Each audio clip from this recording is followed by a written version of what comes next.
Hello friends, welcome to Guliani classes. आज हम topic discuss करेंगे equity share with differential rights. Let's start.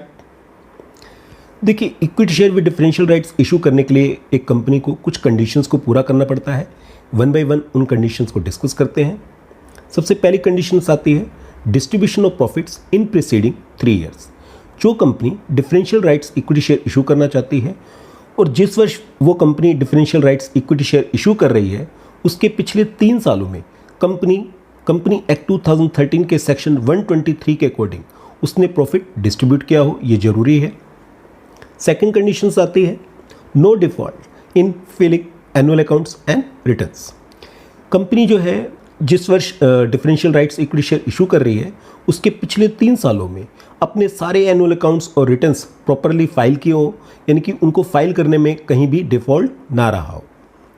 Third conditions आती है no failure in repayments.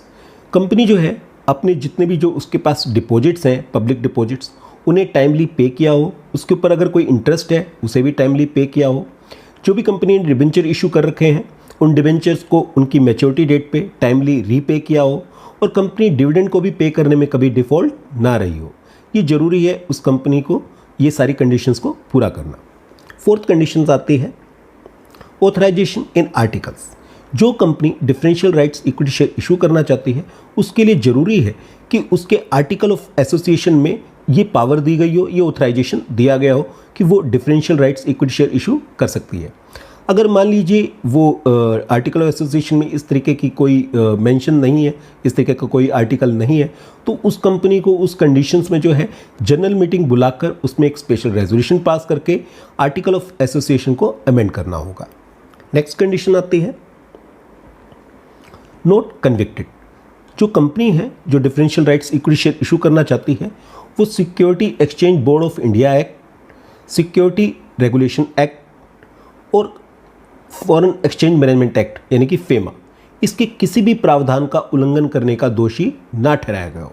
अगर उसे किसी भी प्रावधान का उल्लंघन करने का दोषी ठहराया गया है तो वो differential rights equity share issue नहीं कर सकती।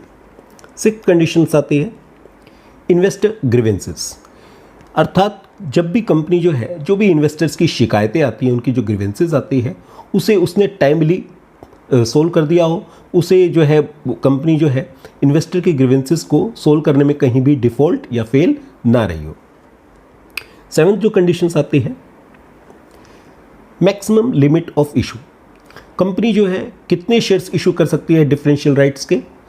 जो कंपनी की टोटल इशू कैपिटल है उसका मैक्सिमम 25% तक जो है company differential rights equity share issue कर सकती है। नंबर 8 आता है no conversion.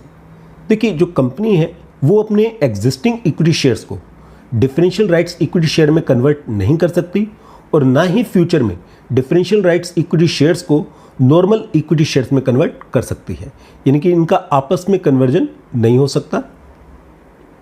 9th right to bonus and right shares. जो भी differential rights equity share holder है उनके पास पूरा राइट है कि जो भी कंपनी बोनस शेयर्स या राइट शेयर्स इशू करती है उसे पाने का, तो उनका भी पूरा का पूरा राइट रहेगा इन बोनस शेयर और राइट शेयर को अप्लाई करने का, सब्सक्राइब करने का। 10th कंडीशंस आती है एंजॉयमेंट ऑफ अदर राइट्स। जिस प्रकार जो अदर इक्विटी शेयर होल्डर हैं उन्हें जो राइट्स मिलते हैं उसी प्रकार जो है differential rights equity share holder भी सिर्फ जो डिफरेंशियल राइट्स हैं उनको छोड़कर बाकी सभी राइट में पार्टिसिपेट कर सकते हैं अदर इक्विटी शेयर होल्डर के साथ। 11th कंडीशंस आती है स्पेशल रेजोल्यूशन। जो company differential rights equity share issue करना चाहती है उसे कंपनी की एक जनरल मीटिंग बुलानी होती है।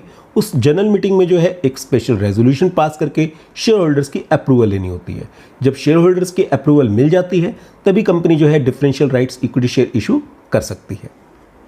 नेक्स्ट कंडीशंस आती है पोस्टल बैलेट।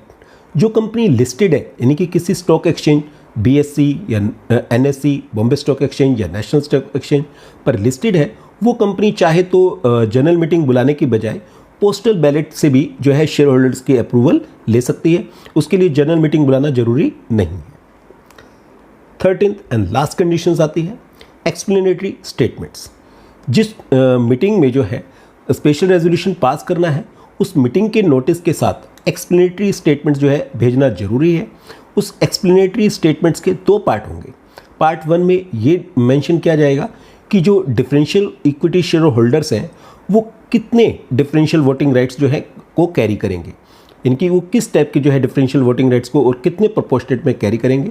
दूसरे जो स्टेटमेंट्स में मेंशन किया जाएगा वो ये किया जाएगा कि टोटल इक्विटी शेयर कैपिटल में इस टाइप के या इस क्लास के जो डिफरेंशियल वोटिंग राइट्स के जो इक्विटी शेयर हैं वो कितने होंगे, इनकी उनका कितना प्रोपोर्शन होगा टोटल इक्विटी शेयर कैपिटल में।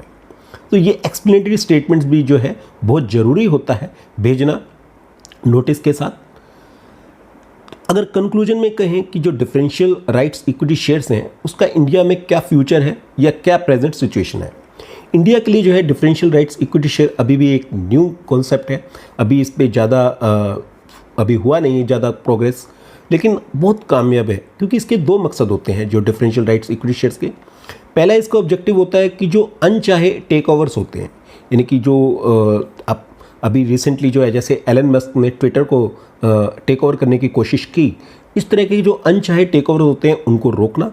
और दूसरा बेनिफिट होता है इन्वेस्टर्स को, उन इन्वेस्टर्स के लिए जो कंपनी की मैनेजमेंट में डायरेक्टली या इनडायरेक्टली पार्टिसिपेट तो नहीं करना चाहते, लेकिन वो चाहते हैं कि उन्हें एक्स्ट्रा डिविडेंड मिले, उनके लिए जो है डिफरेंशियल इक्विटी शेयर्स या डिफरेंशियल राइट्स इक्विटी शेयर बहुत ही बेनिफिशियल है। दोस्तों, इस सब्सक्रिप्शन बटन को दबा के चैनल को सब्सक्राइब करना मत भूलिएगा। अगर आपने हमारा प्रीवियस वीडियो लेक्चर नहीं देखा है तो इस लिंक को क्लिक करके आप हमारा प्रीवियस वीडियो लेक्चर देख सकते हैं। साथ ही दोस्तों, आप हमारे प्लेलिस्ट लिंक को क्लिक करके अब तक के हमारे सारे वीडियो लेक्चर देख सकते हैं। तो मिलते हैं दोस्तों एक नए वीडियो लेक्चर के साथ बहुत जल्दी। Thank you.